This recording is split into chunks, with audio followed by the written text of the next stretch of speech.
And here's the second thing they did, and this is so important. They made a mess. They made a mess.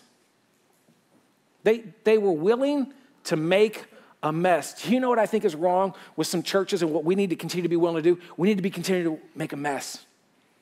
To be in the awkward conversations. To have the awkward tensions.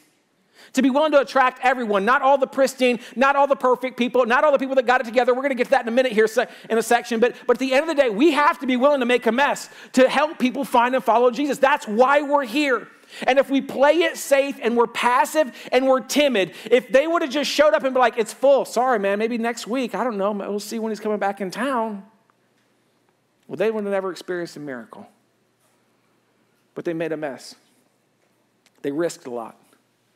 It's like our core value number 1. We talked about this a few weeks ago. It says this, that we will sacrifice the things we love for those we love.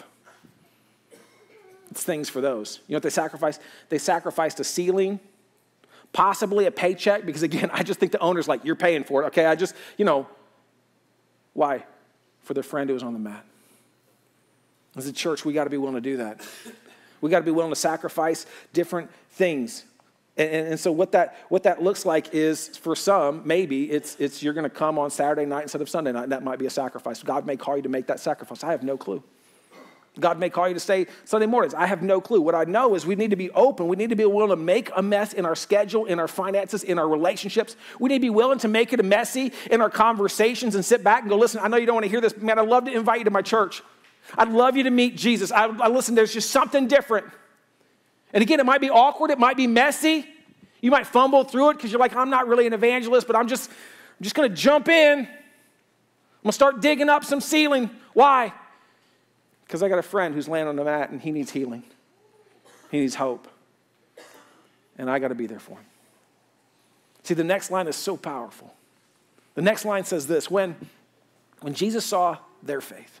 Whose faith? Not the man on the mat. Their faith. The 4 carried him. When Jesus saw the 4 men who are still probably in the ceiling because they're dropping him down, when he looked up at the hole where they just dug, when he realized how far they had to take him, when he saw their faith, he said to the paralyzed man, son, your sins are forgiven. Don't miss this.